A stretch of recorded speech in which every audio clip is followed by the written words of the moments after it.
Travis, This part. Balich. Freeman, Here.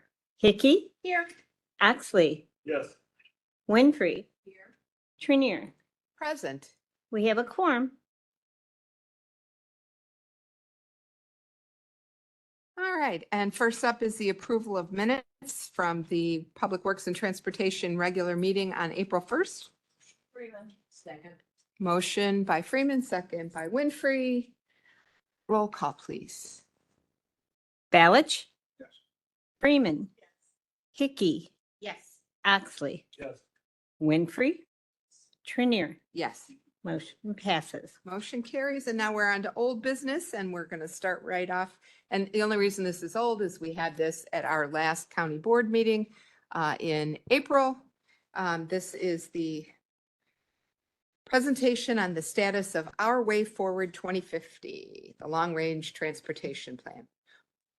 Actually, I said that wrong. No, that's the Vision Zero that we had last month. So take it away, Jeff. Sorry. Good morning, Madam Chair, board members. Before I transition over to our team up here, just a quick notice. You've been given an email by Chief of Staff Pelkey on the draft project list. So hopefully you've had a chance to kind of look over that a little bit. The team is going to go over kind of work briefly where we've been with this over a year-long study so far and where we're at now.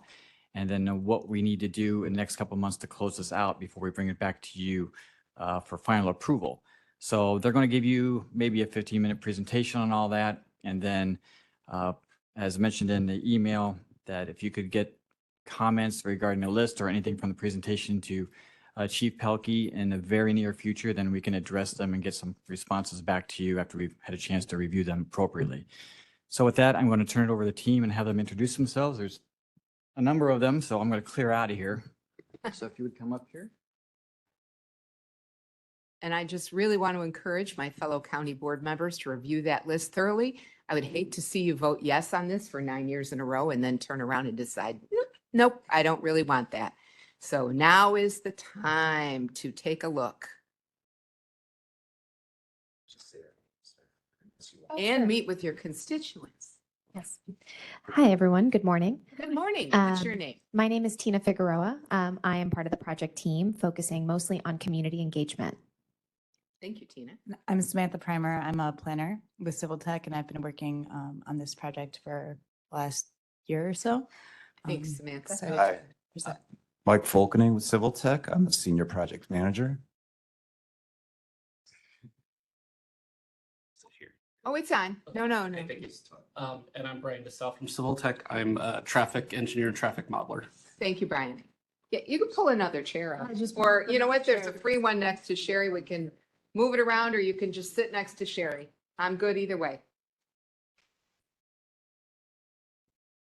And then- Okay, and hit the button on number 8, please. Oh, sorry, hit your button. You don't know it's number 8. And then It's on. when we want to advance, do we just tell you next slide? Yes. Next slide, please. So to start off, we'll give a little bit of a project overview, just where we've been over the last year or so. Next slide, please. So for those of you that don't know, this is a long-range transportation plan. And a long-range transportation plan is a plan to provide a comprehensive look at all modes of transportation across all jurisdictions. So everything within Will County.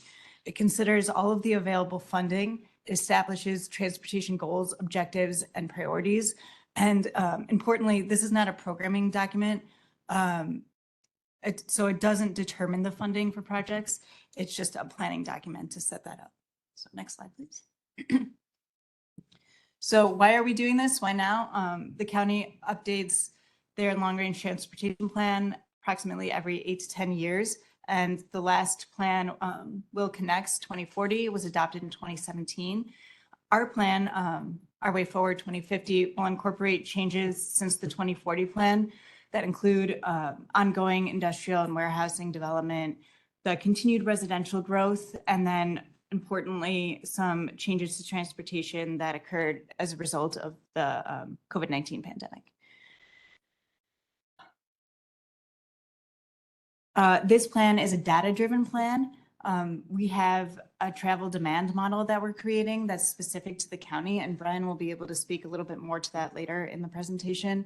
But essentially, we can use that to predict the future transportation needs of the county based on data and modeling. And we can combine that with other data and tools, engagement and output to choose how to best prioritize investments in transportation.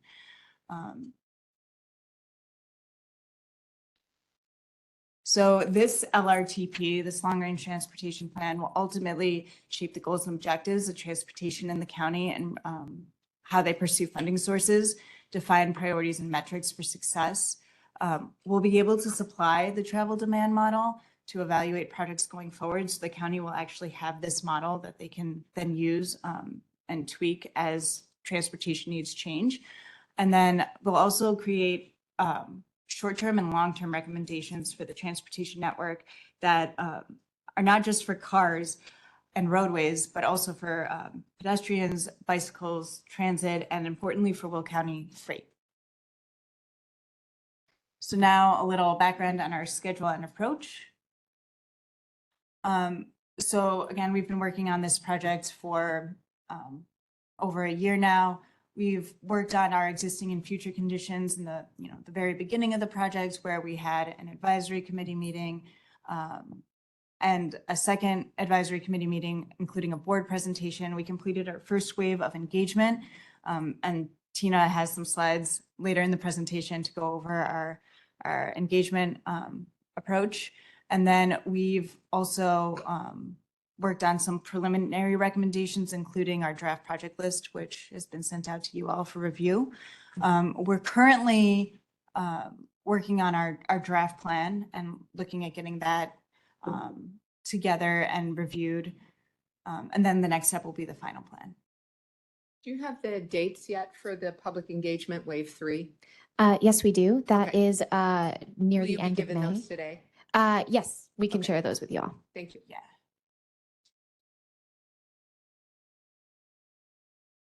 So this slide just shows a little bit of our planning process and what we've been doing so far. So as I said, we've worked on our existing conditions where we gathered data sets, local, regional, state, national, and then we've incorporated that into an existing conditions report. We've also fed that into our traffic demand model to provide a base of transportation conditions within the county, and also socioeconomic conditions, so employment and trends associated with commuting to work. And then along the way, we've had some public feedback touch points. We've also looked at future baseline conditions where we've looked at any existing future plans and feedback we've received and fed that into our traffic demand model. Now we're working on our preliminary recommendations. So everything existing and future conditions that we've put into the traffic demand model have helped us prioritize our preliminary recommendations. And that's partly what we've been able to send out to you all for review. So we will have 5 touch points with the advisory committee. So far, we've had 4 meetings. And our advisory committee makeup is composed of local transportation organizations, IDOT and RTA, for example, county executive and land use representation, Will County Governmental League, Forest Preserve, South Suburban Mayors and Managers. We've also done presentations to the county board leadership and the various municipal representatives as well.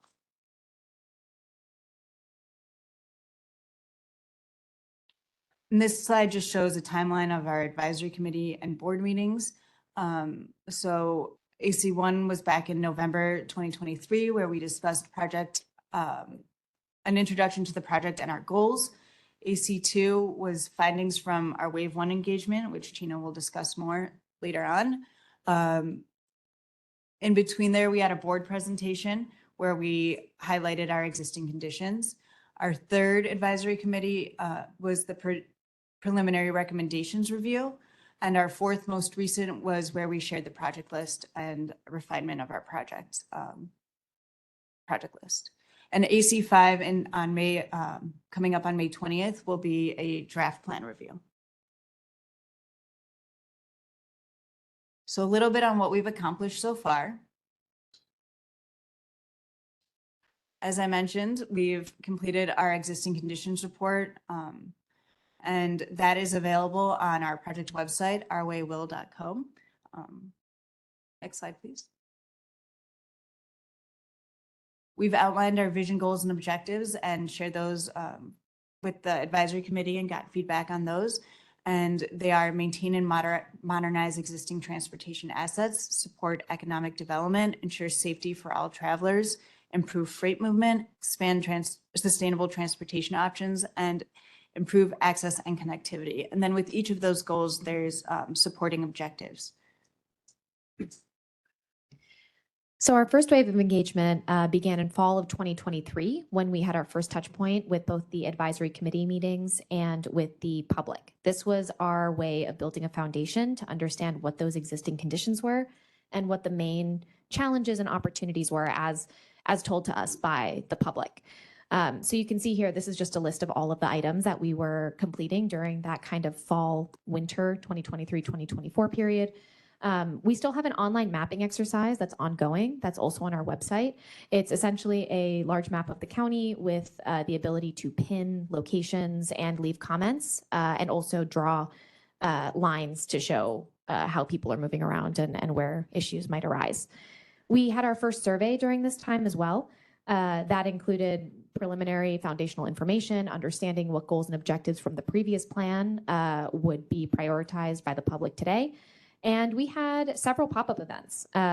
We wanted to make sure that across all of these engagement waves and phases that we were not just going to the same places in the county. So we have done our best to try and be at different towns and villages so that people get an opportunity to give us feedback across the county. During this time, we were in Joliet, Channahon, Peatone, and Plainfield. We also met with agencies. We met with the transportation agencies, including INDOT. We spoke to the truckers associations and various other folks to get some feedback from them. We held focus group meetings. And then in addition to this, we also had 2 virtual open houses that was the same content basically as the pop-up events so that folks who weren't able to attend in person could attend virtually. Those were on 2 different days and 2 different times. Next slide. Sure. So one of the things we've developed out of all of our modeling efforts is to look at what the transportation needs are in the county and develop some solutions for those needs.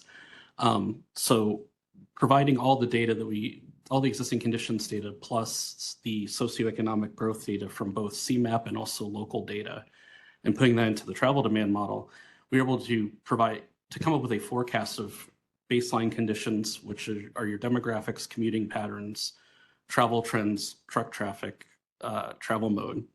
And then from that, we're able to look at the network like with this map here, which is the county roadway network in areas where we identified improvement needs, whether it be modernization or widening or anything like that.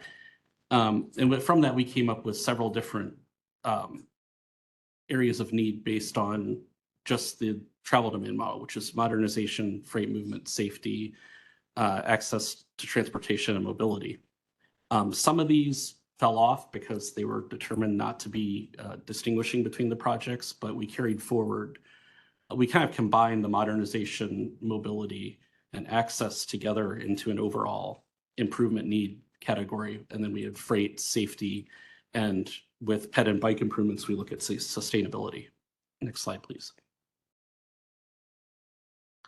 So for our draft project list, our policy recommendations, we took a everything but the kitchen sink approach. We pulled out everything that we could possibly pull out from the results we found. And we ended up with, and these are all bike and ped projects, transit projects, county roadway projects, grade crossing improvements, state projects, local projects. From that, we ended up with, and now it's more than 185 because it's been updated since we developed the presentation. And so it's closer to 200 projects and 13 policy recommendations. When we received feedback from the stakeholders, when we went to municipalities, South Suburban mayors and managers, the governmental league, the township commissioners, the advisory committee, and also for public comment. And also talking to Forest Preserve Transit agencies and IDOT, we ended up with 100 unique comments, I should put it. Next slide, please. And so from this large list of projects we developed, we evaluated the priority of the projects based on how they align with the plan goals of Our Way Forward 2050. Note that not every project here matches up with a goal, but in general, all of them are compatible with our goals.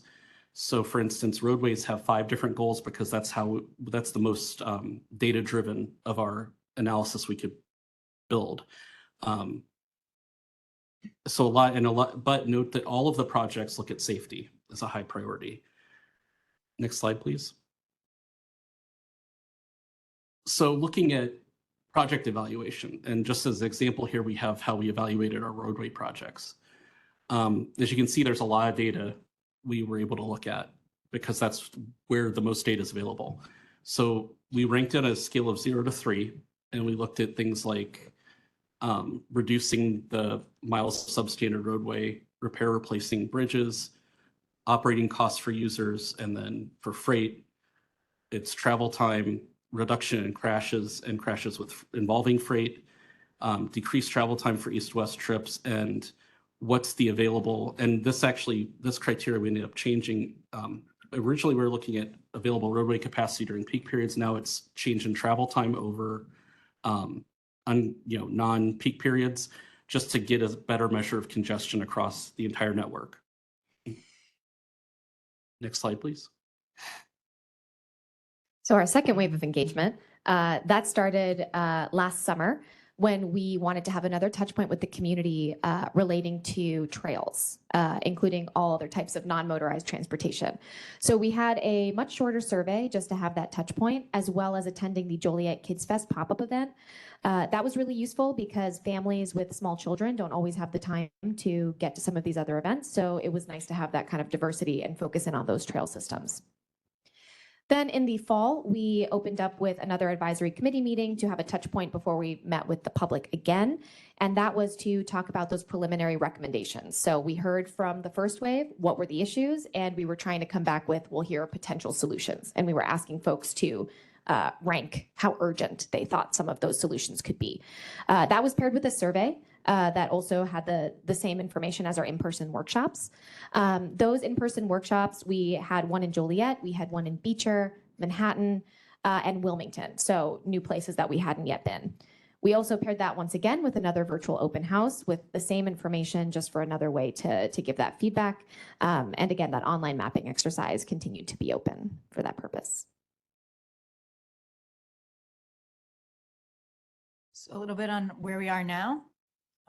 Sure. So after going through our whole evaluation process and receiving feedback from the public in wave 2, we've narrowed it down to 48 county roadway projects that encompass 160 miles of the county roadway network. So about 2/3, roughly. Only 3 of these are system expansion projects or new roadways out of the entire list. So a lot of it is reconstructing and modernizing what's already there. Just a sampling of projects. These are really in no particular order. Wilmington Peatone Road obviously is a major project that's kind of on everyone's radar. That one I will say shook out to be the top priority project based on our evaluations. Followed by, and then the other projects were Exchange Street between Illinois 394 and the state line. Center Road between Wilmington, Peatone, and Steger, Peatone, Beecher, Pauling, Goodnow, stretch of Marley Road between US Route 6 and Town Line, and then the last 4-lane section of Weber Road from between I-80 and almost to Route 30. There's a small section at the south end too. So one of the things we're in the process of working on and wrapping up is the financial analysis. So what we did was we looked at current and historical revenue streams, and then we put in and also the sensitivity of forecasts to different variables. So we're looking at, inflation, operating and maintenance costs, which are going to be a fair constant along with whatever inflation is, local, state, and federal revenue sources, and then build high-level project cost estimates to see how much of this plan can we construct in each 5-year TIP. Also looked at federal programs, the impact of our alternative fuel vehicles and what that will do to motor fuel tax revenues, and the potential for population and employment growth. Next slide. Which leads us into our scenario modeling for our travel demand model. One of the things we were always looking at was, one of the things you always look at with forecasting the future is what happens if the initial forecast is not, or the data we get isn't quite right. If something unexpected happens like COVID, or if you have a major boom in population, things like that.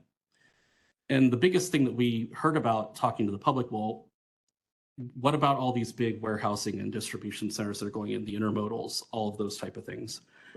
So what we did was we kind of broke it out into 2 separate socioeconomic scenarios from our base model.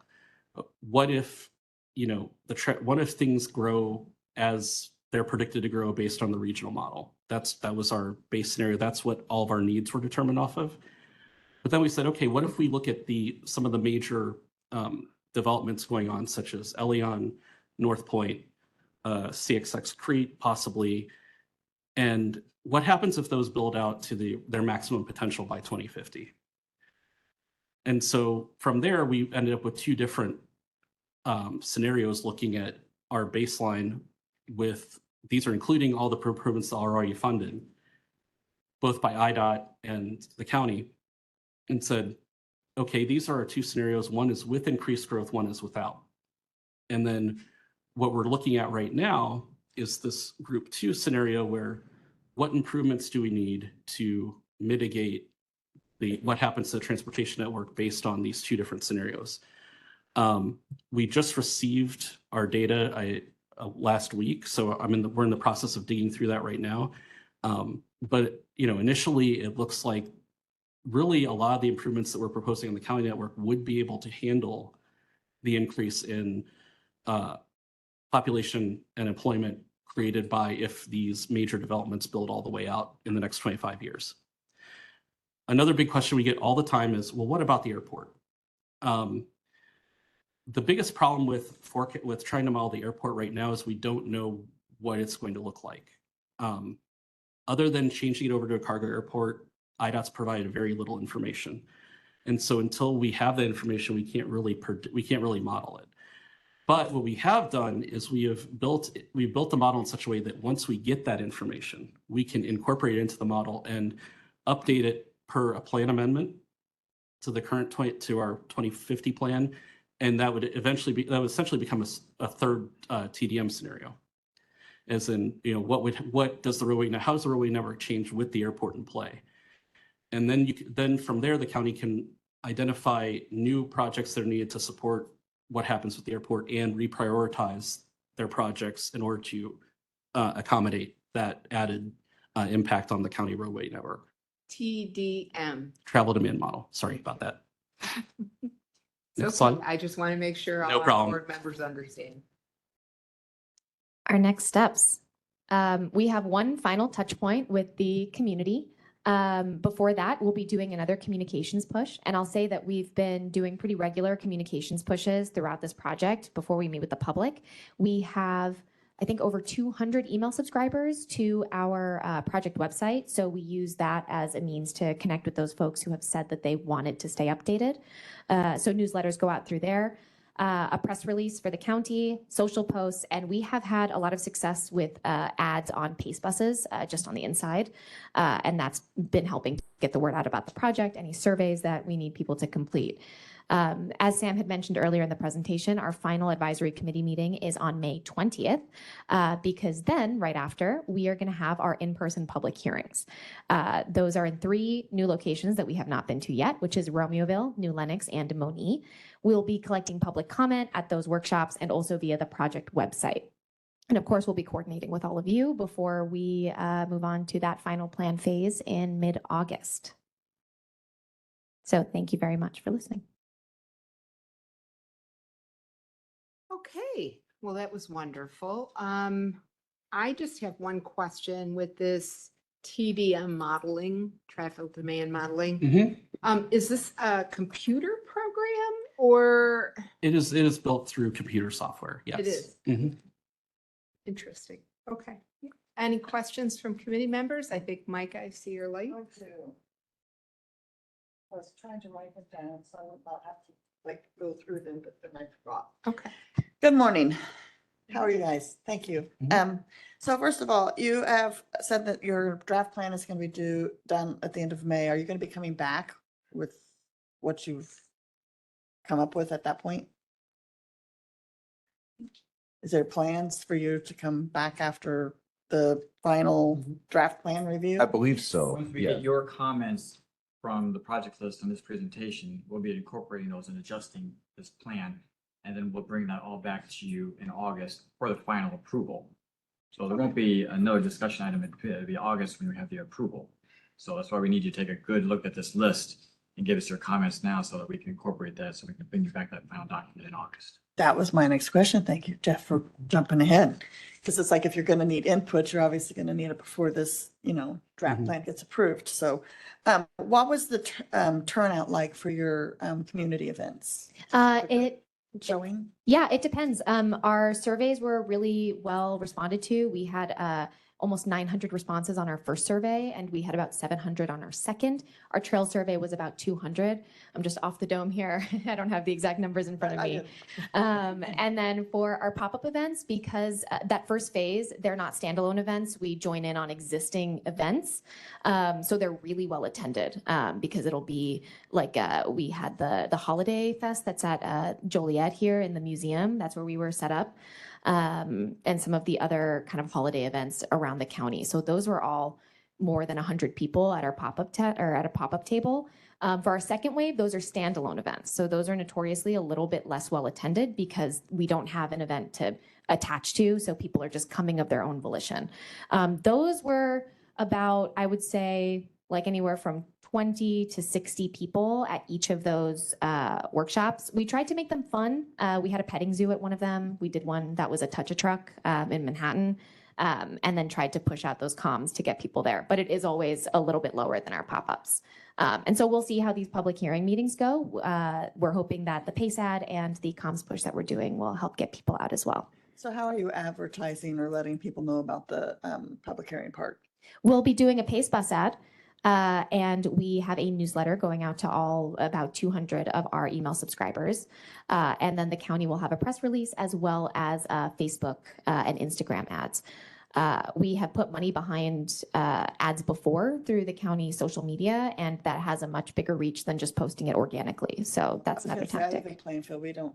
We have a PACE bus, but it goes straight to the highway. Yeah, the PACE bus is just for specific regions, which is why it's paired with some of those other options. Mostly the PACE bus ads have been for surveys, but in this case, we're just hoping to have a lot of different touch points. Tina, and correct me if I'm wrong, but we have engagement summaries, right? For each of the We do. waves that we could Yes. share that have That'd be nice. metrics that have like who attended, how many and. Yeah. Yes, type of those are on our website, ourwaywill.co. We have a materials section that has recordings of all of our virtual open houses, and then our 2 engagement wave summaries, and that has all the numbers and all of the feedback that we've collected there as well. Yeah, if we could get like the dates that you're going to do the public hearings. Yes. It's county board members. We all have our own Facebooks. We all have our own sites. We can help. We would try to love get that. Out there to our group of friends and family. Yeah. The last one is on the project evaluation, the project types evaluated based on alignment. I noticed bicycles does not have a dot for improve access, mobility, and connectivity. Is there a reason it didn't get marked to have better access for bicycles? So our evaluation criteria, depending on the project type, certain project types were easier to evaluate and certain, like using certain metrics. So for bicycles in particular, it was connectivity to different trail systems and population. Mhm. But The- it should be said that like, even though certain project types are looked at through certain objectives or certain lenses or certain ways to evaluate, it just makes it easier to evaluate that project type. We're still addressing them in ways that they can hit all of the goals. It's just Right. easiest to evaluate them depending on what kind of data we have Yeah. through certain Yeah. lenses. I was going to say, I think, Sam, you're speaking to the data-driven part, but then Right. we have the community engagement part too that speaks to those other things, as well as the different agencies that have spoken about their needs at intersections and corridors. And some of it's also subjectively looking at where the corridors are and where it makes sense to connect them together to improve connectivity and access, which we also did some of as well when we were putting together the list. Keeping that in mind that, if you have two bike routes that are separated by a good chunk and there's a way to connect them, we incorporated that into our list of projects as best we could. Right, before we got to the data-driven part of how to evaluate, especially for the bike and ped projects, we did a sweep of the county, just a desktop review of existing facilities and gaps and what made sense to try to connect. So we also looked at comments we received and tried to incorporate that, as well as, where people were saying they were looking for that connection that didn't exist. Yeah, my son rides his bike everywhere. He's in college and he rides his bike 3-4 miles every day, Mhm. one way, because it's easier, but they have really good paths to get him there. And where here, it's like, it's dangerous. So, And our draft project list includes bike and ped, so like, please review those projects as well. and and feel free- I have some of them, Yeah. your little online, put your dot here. Yeah, I've done that a couple times. nice. The other one, last one, I promise, on the same slide, expand sustainable transportation options. There was no dot for roadway. Are we not expanding our sustainable transportation options for roadways? Well, we don't, again, with the dots, those are where we have data, measurable data. Okay. And so expanding, a lot of what we're doing with roadways would be in the using sustainable materials for construction, incorporating complete streets, those types of things, which are more policy. Like we have our policy recommendations, we have things like support the county's complete streets policy in all projects, incorporate bike and ped, support bike and ped, municipal bike and ped plans as much as possible. Those types of things. Those are more overarching policy pieces rather than individual projects. And that's kind of a new policy too. We didn't used to worry about that kind of stuff, Micah. I could tell you that just based on Weber Road. The old part of Weber Road, there's no sidewalks. Sometimes we just have to expand them. So I was just curious. Mhm. Thank you very much. I'm just going around this way. Member Hickey? Let me see if I can turn on your mic. Thank you. Thank you for your presentation. I had a couple of questions about where it said one of the criteria was decreased travel times east-west. As someone who travels north-south, I realize that there are probably less county roads that are north-south, but can you tell me why that was the criteria? One of the pieces of public feedback we got was the fact that people couldn't get from the western part of the county to the eastern part of the county very well because there are no major roadways that connect, especially in the southern part of the county. But we have been looking at in general travel times for all the projects. That's really our mobility criteria, is the difference between what would happen if you were to drive a roadway in the middle of the day where there's not very many people on it and when you're trying to go through at rush hour. And the higher the difference, the more congestion, the higher the priority that becomes, or the higher that project gets ranked based on that mobility factor. So while the east-west mobility was one of the criteria, it's not by far not the driving force. And it certainly does not omit north-south roadways from that based on the mobility criteria. Okay. Thank you. And then you said that the township highway commissioners are on the advisory board. Is that all of them, a representation, whoever shows up? How does that work? Yeah. So on the advisory board, we have a list of members, and then I think I may have misspoke. I know that we gave a presentation to the township commissioners. Yeah, it's not all of them. There's representation on the advisory committee, but we did have a separate presentation for the township folks. Yeah, those were some of our focus groups. We have, I think, 2 or 3 on the advisory committee, but we made sure to have connections with all of them and sent outreach to all of them. Like municipalities, you don't invite every municipality to the advisory committee. There are a couple selected. So there were 2 township commissioners that were selected to be on the advisory committee. It's their job to speak with the whole. Which Okay, townships yeah. were those? That, One was Frankfurt Township, the other one was New Lenox. Well, Wheatland might have been, not Wheatland. No, I don't think so. I'd have to double check our list. Yeah. but we had a separate touch point where we gave a presentation similar to this presentation to the township commissioners. And Wheatland was there when we did the township one. I remember he was there at that point. Yeah. Well, we've had some turnover in highway commissioners in the township, so I hope that you're reaching out to the new folks as well. Yeah, whenever we have, that happens with advisory committees a lot. So whenever we do outreach on updated invitations, normally I'll hear from a reply response saying that like, oh, reach out to this person. And then we do, and we add them to our new list, or someone will reach out to me directly and say, this is the new contact. So that's how we keep that list updated. If you need any, let me know. Yeah. We definitely will. Thank you.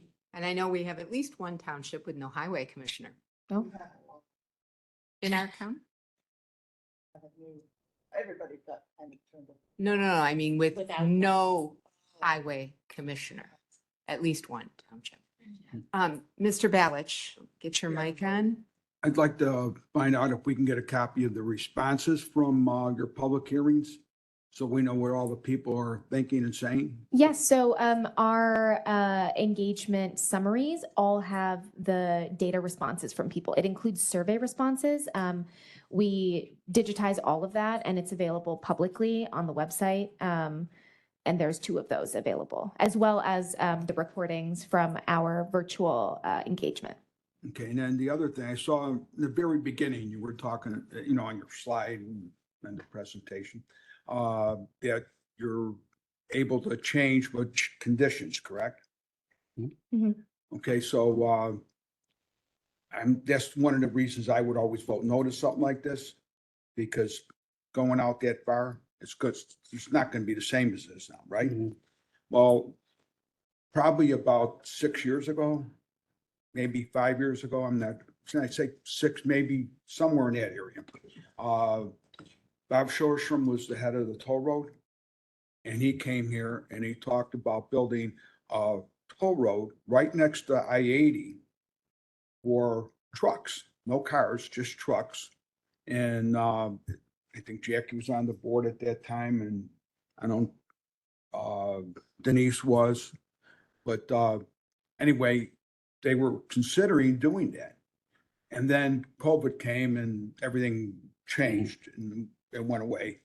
Well, has there been any thought about doing that, building a toll road right next to 80 to go to cars on one side with no toll, and then trucks on another side with the toll? And that would alleviate all that traffic, and all that wear and tear would be paid for by the people that are causing the wear and tear. So has anything been discussed about that? When we reached out to the tollway, when we had our touch point with them, they did not mention any projects of that nature. So long To ago, us. they probably didn't, Bob isn't there anymore. Mhm. I would say maybe that might be an idea, that if you're going that far out, Mhm. why not discuss with the toll road about doing that? It was discussed a long while ago. Yeah. And it's actually a good idea, because then the trucks would be paying for the maintenance of the roads that they're using instead of the cars, Mhm. and there wouldn't be all that traffic on 80.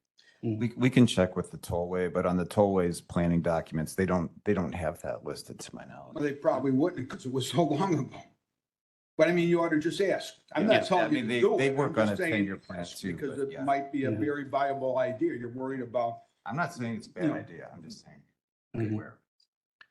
And one of the reasons why we've structured, for instance, the travel demand model the way we have is so that if something like that gains traction, the county can go back, add it, and then reshuffle the project needs accordingly with a plan update. That's why I Yeah. like that you can change. Mr. Balich, you need to use your microphone. Are you finished? Okay. Mr. Richmond, did you have a question? I had a feeling you came up here for a good reason. Just change the generation. Nah, I don't think so. No, Go uh, ahead, Mr. Richmond. Jim is fine. It's okay. No, member Richmond. Whatever. Okay, that's great. So first off, thank you for coming out. Thank you for sharing the vision of, 25 years out, and that it's good that we get this kind of information, that we disperse it amongst the communities and that they'll be affected. Here's the challenge that I have is with any good plan of 25 years, that's a long-range plan. We have to be able to adjust on a regular basis. So just because we put something in there doesn't mean that we should be stuck to it for the whole period of time. Does your modeling, because I noticed on slide 16 of 27, you talked about, your modeling and all that kind of stuff. Did you factor in autonomous vehicles, the impact of AI, the impact of technology in transportation? That is one of the things we make mention of in our draft plan. The tricky thing right now is it's hard to quantify exactly how that's going to affect everything. And I've read some things about, they've tried to take a shot at what that might look like. A lot of times it involves modeling things with a percentage of, like, assuming that 10% of people have them, 20%, 30%. It becomes a very tricky exercise to try to do that right now. Again, looking forward, if we start to see a trend that's coming into full adoption, that's when you say, okay, maybe we need to revisit this, look at the model, incorporate those things, and then see what changes can be made from there. One of the things that we're trying to do with this plan is make it more of a living document and less of a static document. To give the county DOT the ability to look at it if something major changes, or if it's big trend comes out like that, where all of a sudden people are getting autonomous vehicles left and right. We come back and revisit, and we do a plan amendment and basically say, okay, all this has changed, so we need to look at this again. No, and I agree. I think we're going to see some huge changes in the next 5 years. I mean, if you go back just even 5 years ago at the checkout, the grocery store, whatever, there was no self-checkouts. And I guess I look at it as we update the weather. It seems like every few minutes or that this is something that we should update, not quite as frequently, but, periodically, because I think the next 5 years, you're going to see some huge changes. And it'll probably start with the trucking industry, because that's where the labor costs are, and that's how we're going to drive down labor costs and that. And I know this meeting's running long, but real quickly, 1990, 35 years ago, only 2% of the people had cell phones. That's just a cell phone. In year 2000, which brings us to that 25-year window that we're working with now, 40% of the people had cell phones. They weren't smartphones. All they were cell phones. Today, 98% of the people have cell phones and they're smartphones. And I can almost bet that everybody in this room has no longer listening to the AM/FM stereo at home. They're using Spotify or something like that. So that's all I'm trying to do, is capture what a 25-year window can do to technology. And I think as a board and as the highway department, we really need to be monitoring that autonomous vehicles and AI and how it's going to impact these Thank you, roadways. Member Richmond. So thank you. That is very, very true. And that is why we do this every so often. The last time was in 2017. So we don't wait 25 years to revisit the Nope, plan. this- Yeah. This is a 25-year plan, but I think it needs to be looked at a lot closer, a lot more frequently. So Yeah. thanks. No, yeah, absolutely. And Member Berkowitz. Thank you, Chair Trenier. Okay, so I have a couple things. The list of the 48 projects, was that emailed to us? Because it's not on the agenda, so Yes, I need it was to. emailed by Chief of Staff Pelkey. Okay, I'm going to have to pin that down because I didn't see it, but sometimes my email stacks, so I'll go back in. It was in the plan. In, It was in the plan, in the emails that I sent to you over the last 2 weeks, I think it was in, possibly email. request. Like, check my last 2 emails on the one. Okay, I'll go through them again because, It's in the list of projects. Well, and all right. I should mention, the list, the draft list that you all received has the county projects, the 48 county projects, but it also has, state projects, municipal roadway projects, grade crossings, bike and ped projects, and transit as well. Okay, I just, I accidentally deleted my questions here. Okay, so, I wanted to take a look at that list to kind of look at the northwest sector of the county.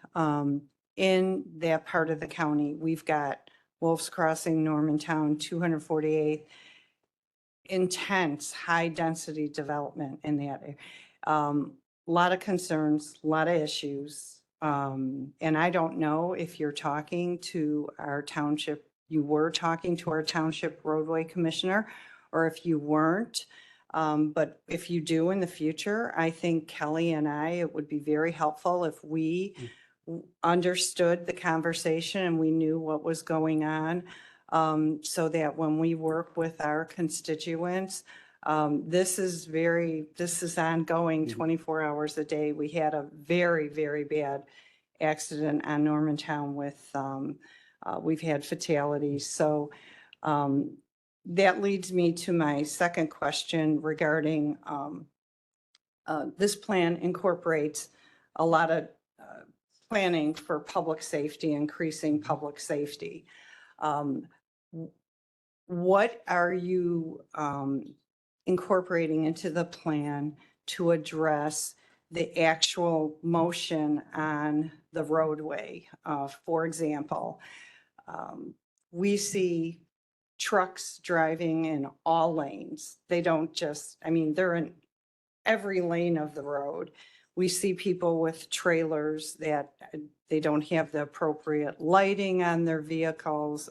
They just, they're changing lanes, not necessarily realizing they have a very long, trailer behind them. And just, I think some of the issue is either people don't know the rules of the road. Maybe there isn't enough signage to remind people of these rules. But I see that as an everyday issue. This is a great plan, but we need to address the people who are actually on the road. Yeah, I mean, we do look at crashes over a 5-year period over the whole network. And so that does take into account like driver characteristics, variability, and trying to look at why are crashes clustered the way they are in certain locations. We don't really get into enforcement issues though, in terms of if people aren't obeying the laws. Mhm. And that's not your job. Well, but I think it isn't unreasonable to reach out to the groups that would, and that might be the sheriff, the state police, the local police, but have that conversation, because at the end of the day, if we put billions of dollars into these roads and then they never get safer, we've not accomplished what we should, what our goal is. Okay. So. Thank you, Member Berkowitz. Did you have another question? No, thank you. Okay, yes, because we are running out of time and we have lots and lots of time to review this. No, this light's off. Okay. Thank you very much for the presentation. It was awesome. Thank you so I'm much. sure we're going to enjoy looking over that list. Julie, I did you the favor of putting that at the top of your inbox just now. I did too. So now you've got multiple copies, dear. I just searched trans and it came up with truck. So Yep. Like 420. 29. That's when I got mine. So that's instead of in my. Dave stays up later than we do, I think. Yeah. 28. About that. I think it's what 30 this year.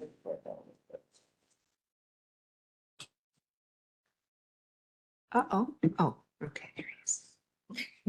All right, next up, establishing Will County as a Vision Zero county. This one we did talk about at the April board meeting, and there were some questions and concerns. So it is back at committee by request of the county board.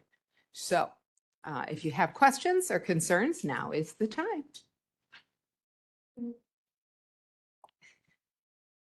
Board Member Freeman.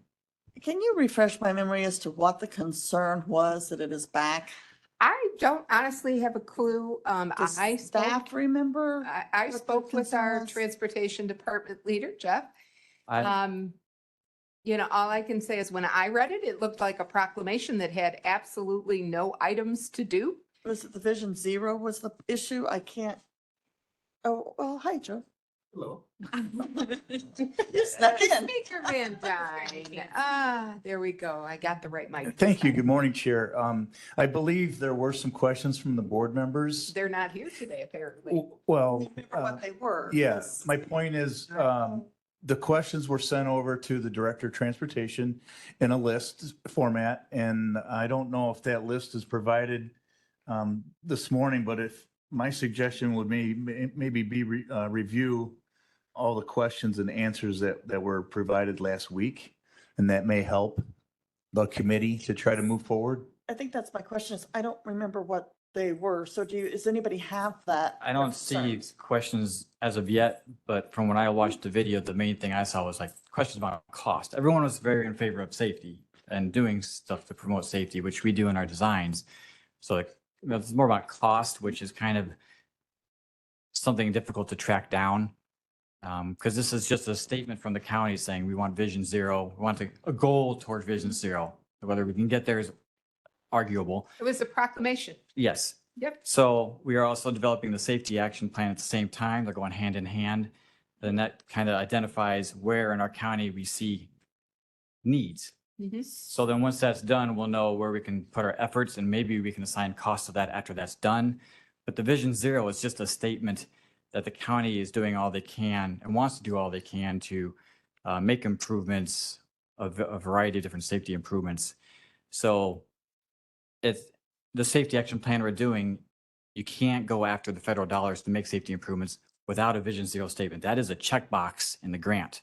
Mhm. So without the Vision Zero statement in place, it's not recognized as a federally eligible plan and you won't be able to go after the federal dollars for safety. And if I'm not mistaken, don't we do cost in the annual budget? Isn't that where costs are, calculated? In the annual budget in our 5-year plan, we put costs associated to the individual projects, yes. Right. So that would be the appropriate time for a board member to, say, hey, it's not enough money, it's too much money, et cetera, et cetera. Can I Where are you follow going? up? Can I follow up? Yes, go ahead. So the question was costs. So my question at this point is, so I remember we had an issue on the Peatone Wilmington Road.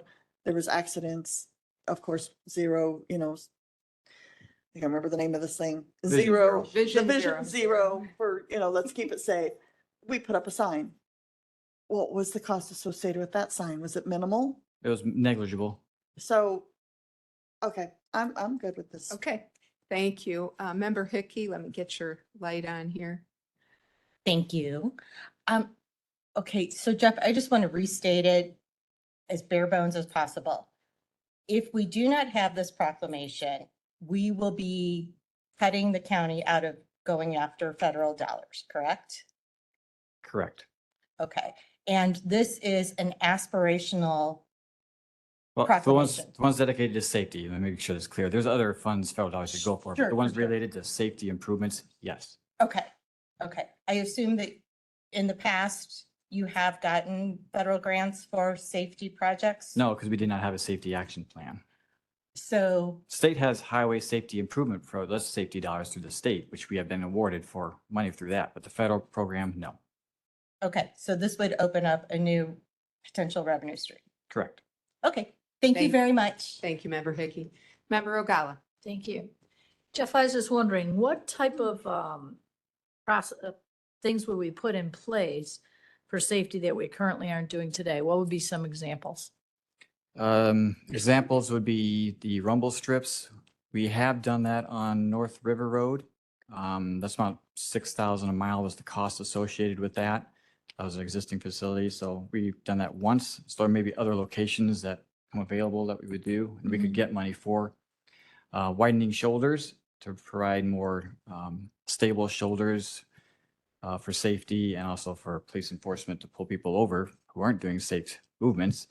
I don't have a cost on that, but that would be a cost. Turn lanes in general, they cost money. You can go all the way up to a roundabout if you need a safety improvement. So they range from simple signs to all the way up to a roundabout. Flashing yellow arrows on traffic signals, that's a new thing we haven't done. We are going to incorporate those in some of our new projects. So a lot of the stuff, these things I'm mentioning, we're going to do in the moving forward projects that we have. Now, whether we do a standalone project to address some of these things, that would probably be like an additional cost. But in all the projects we're working on now, we're going to look at these features and incorporate them where they're warranted. So in some instances, the costs really aren't anything more. But if we really want to pick on a certain area that isn't included in an existing project, that would be an additional cost. Okay, so, and that makes sense that new projects, you would put them all in, but going back and putting in the old. Retrofitting existing facilities on a standalone basis would be an additional cost. Right. And I don't know what those are yet, so I can't really quantify that. Okay, thank you. But this would allow us to apply for grants. Yes. Member Berkowitz. Thank you. So Jeff, what I wanted to ask you about was, actually, it just flew out of my head, so hold on a minute. Let me come back. I sat here waiting so long. Well, I think we're fine on this. I don't see any other questions. Can I have a motion to move this forward? Okay. So the issue with the resolution, that part of the discussion was the fact that the resolution or proclamation said that we would get to net zero deaths, which we had a conversation about how that really is impossible. It's impossible to guarantee that. It's an aspirational goal. So my question is does it have to be worded that way? Is that? It has to be worded in such a way that you state the goal you want, whether it's 0 or 1. I don't think you can do 1 actually. Your intent on what time frame you would want to get to a vision of 0 goals. Okay. Whether we get there or not, Is again, irrelevant. debatable. And Right. it says in here interim measures to get to that point, so we can see how we're doing, make checkpoints along the way. So 2040 is the kind of the standard a lot of municipalities and agencies are going for. Some are using 2050. There aren't a lot of Vision Zero resolutions out there right now. I asked my collar counties. McHenry County is bringing theirs forward right now for 2040. The other counties do not have theirs yet. Lake County is not doing theirs till the end of this year. Cook County is looking at a bunch of different things. So we're all stepping this forward right now. Like the safety action plan, all the collar counties are working on that right now. So this is just part of the process. So there isn't really one to glean on. But we're at the point where our plan is near done.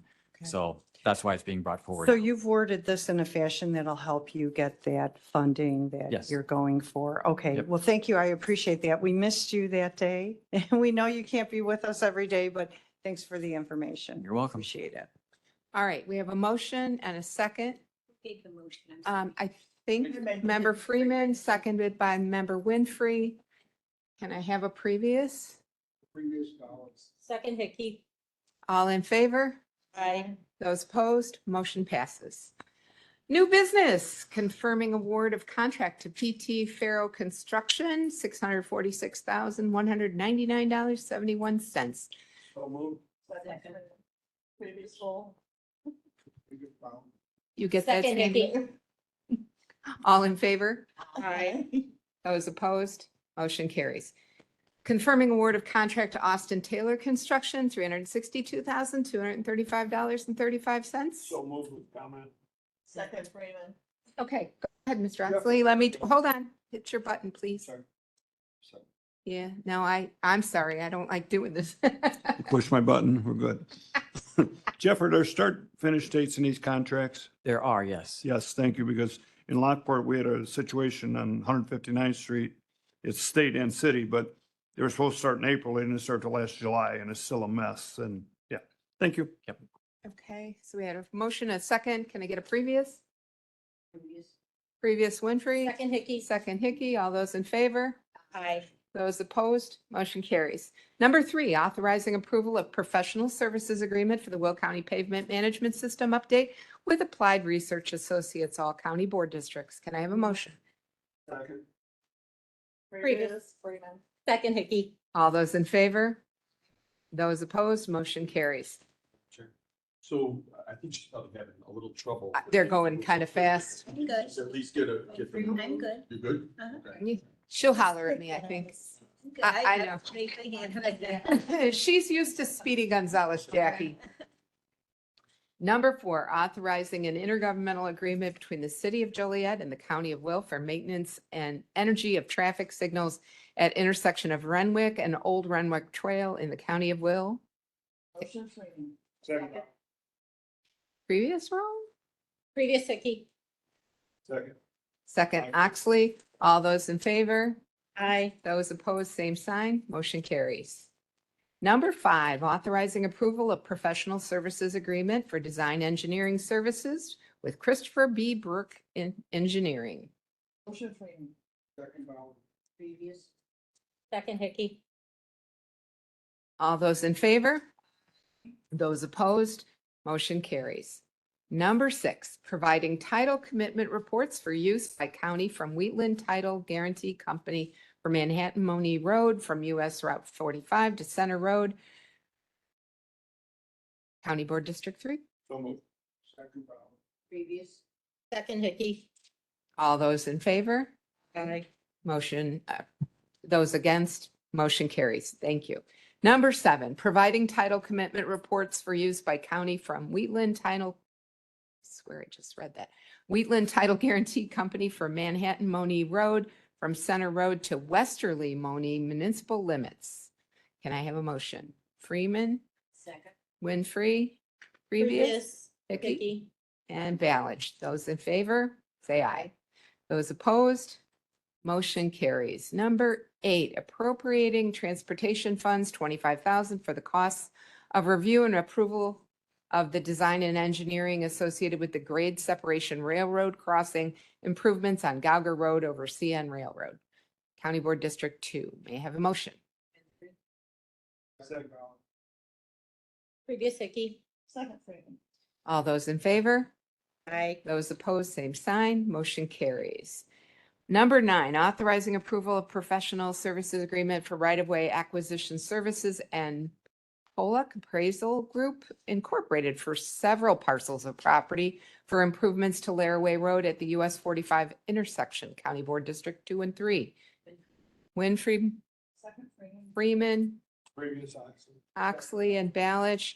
All those in favor say aye. Aye. Those opposed, same sign. Motion carries. Number 10, authorizing approval of professional services agreement for right-of-way acquisition services with Woodland Valuation Services for several parcels of property for improvements to Laraway Road at the US Route 45 intersection, County Board District 2 and 3. Freeman. Second. Previous. Second Hickey. All those in favor? Aye. Those opposed, same sign. Motion carries.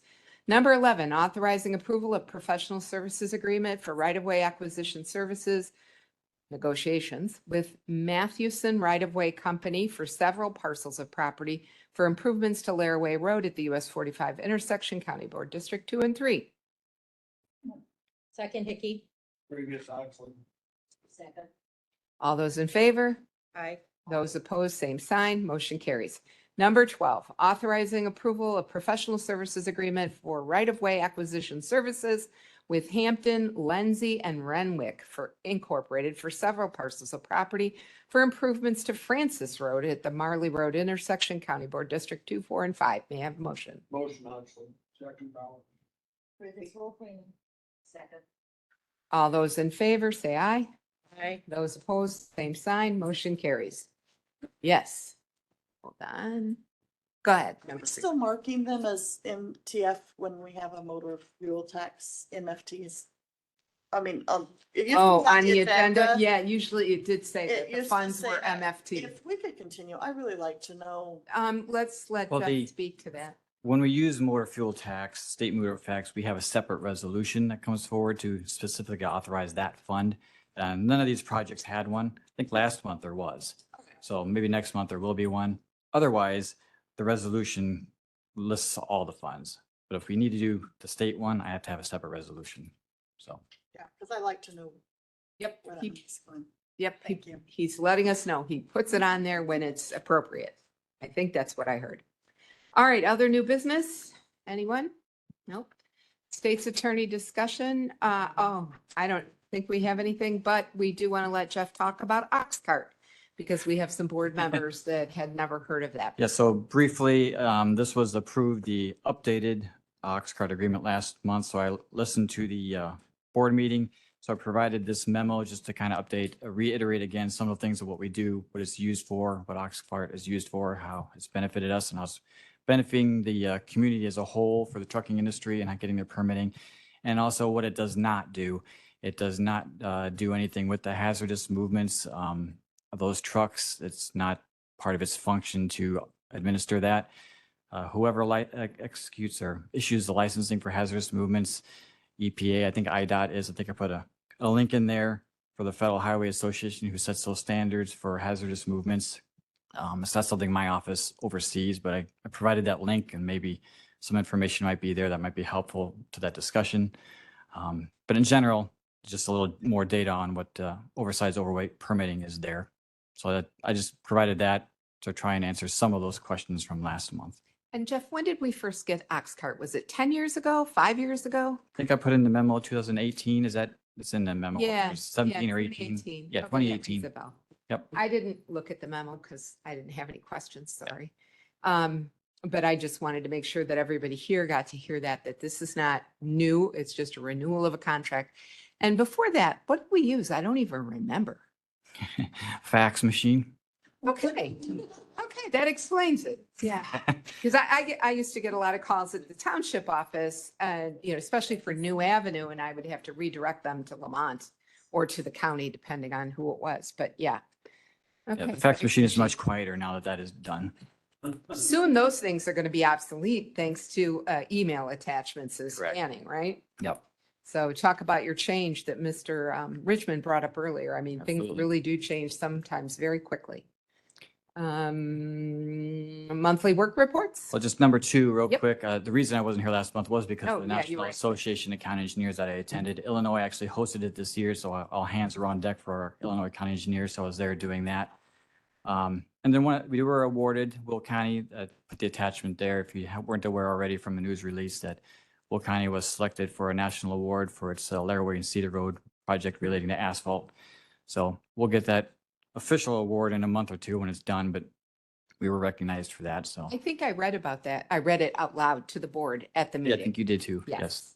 Yes, yeah. Yes, Member Freeman. For the road, the Cedar and Laraway Road in New Lenox is where you got the award for. Correct. When you read this and it says that, right now there's between 7,000 and 11,000 vehicles and they anticipate that going up by 77 to 130%. That's just incredible. Kudos to you guys. Thank you. That's all I have. Okay.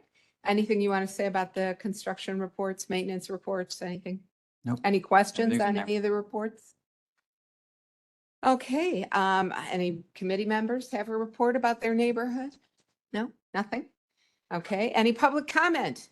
Public, don't you want to comment? Come on up, please. No public comment. All right, I have no announcements or reports. With no need for executive session that I'm aware of, so I'll take a motion to adjourn. All those in favor say aye. Aye. Those opposed can stay.